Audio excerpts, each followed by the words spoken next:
Tonight we talk to Charlotte Yates, the singer with the beautiful voice.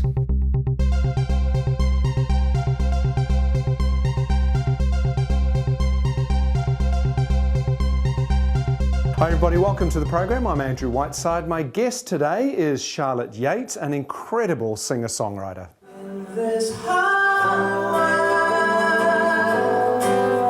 Charlotte Yates is a singer-songwriter with a long pedigree. She made up one of the trio in When the Cat's Been Spayed and has worked with some of New Zealand's legendary poets to bring poetry and music together. Her latest album is called Archipelago, and once again Charlotte shares with us her beautiful voice. Charlotte, thank you for joining me. It's real pleasure having you here.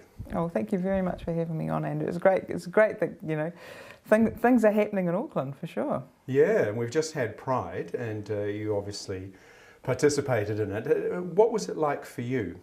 Well, it feels like there's been, I'm not sure if a renaissance is the right word, but certainly a resurgence in gay pride and rainbow pride, and so it reminded me of, you know, fun times I've certainly had in Hero and Wellington and Devotion, but really great to see the diversity, and I think that's the key, not only artistically but also what's happening across the community, and a wide variety of every flavour of the rainbow, that's for sure. Now, I was very excited to see you perform because you're sounding as great and you're looking as great as you ever did in the olden days.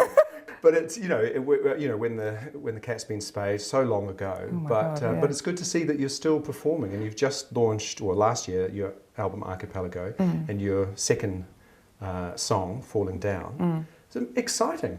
Well, it's been a development for me. I mean, I started off in the industry as a songwriter, you know, 20 something years ago, and then had a great sort of, I guess, alliance with When the Cat's Been Spayed, and that lasted 11 years. But then I've done other compilation projects that were sort of in partnership with Universal Music. The Baxter, and taking poems by James K. Baxter and getting other artists to set them to music, and then we sort of repeated that with Hone Tūwhare, and asked if I would release an album of solo material, so that's where Archipelago came from, and I wanted to do something a little bit different for that, and sort of, I guess, upgrade the production, and because you can with the marvels of Pro Tools, and I have a little studio in Wellington. So I worked with the co-producer, Jill Eva Craig, and she sort of pushed and shoved me a little bit into, I guess, more, just a wider palette of instrumentation, but then you've got to sort of come back to, well, what do I actually do? Well, I sing songs and play guitar, and how can you present that in a live format? So you've got to rethink yourself out of digital trickery, really. So what inspired you with this album? Songs come from everywhere, but they always come through the sort of filter of your experience.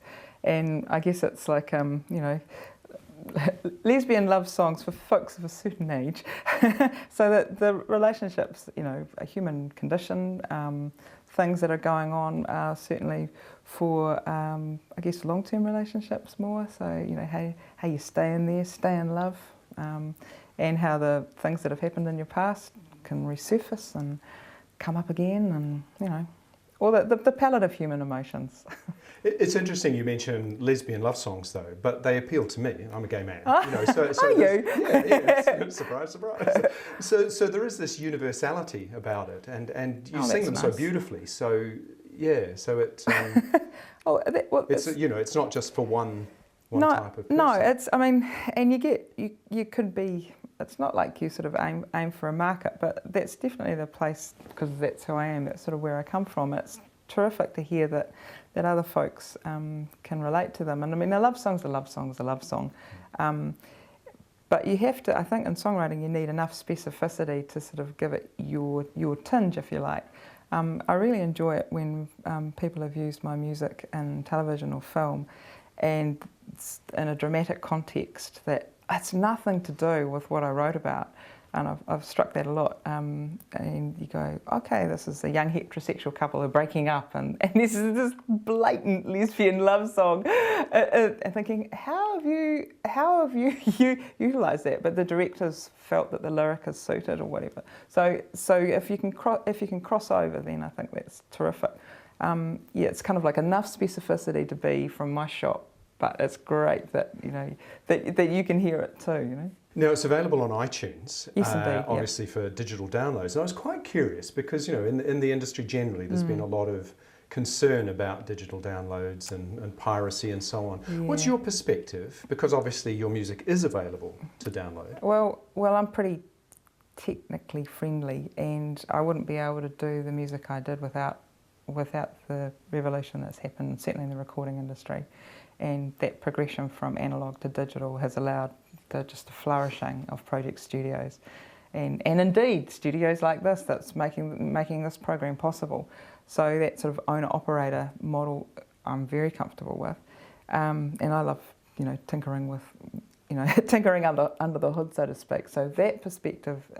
So then you talk about how music is distributed, and the internet is just change everybody's life. Hey, it's new infrastructure and everybody's got to get used to it. What's difficult is that you've got young people who don't know any different, and understanding that there's copyright and that people own this stuff. So there's a sort of how to translate that into a format that people know that you go to the supermarket and you buy food, and you download and you pay the musician.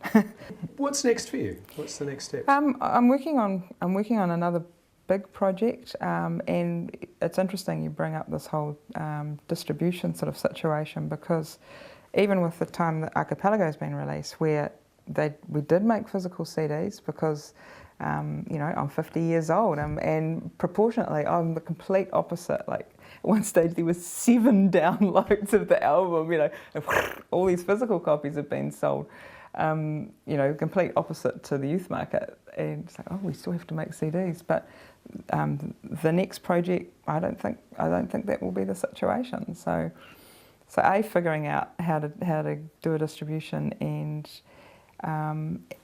that changes the contract. So I'm literally in negotiation for that at the moment. Yeah. Well, fantastic. I look forward to that. Cool. My final question is, do you have any thoughts on what it takes to have a happy, fulfilled kind of life? The big question. The big question. Well, I'm in an industry where people don't last very long, and I sort of look around and go, wow, where is everybody? A lot of the people I started off with have passed away. So there's a big thing about health for me. I think there's a big thing about, a lot of people that I worked with started off with enormous dreams and have been very disappointed when those dreams haven't, I guess, been fulfilled. And you think, well, so I guess having some goals that you can achieve, that you can feel satisfied with, is really important as well. And then there's who you cuddle up with in the wee small hours, and who you spend your emotional time with. And I think if you feel disconnected emotionally, you ain't gonna be a happy camper. Charlotte Yates, thank you so much. It's been a real pleasure. Oh, thank you very much for having me, Andrew. And it's great that the rainbow flies. Next week, former NPC rugby player Ryan Sanders talks about the big game and coming out. Thanks for watching. I'll see you again very soon.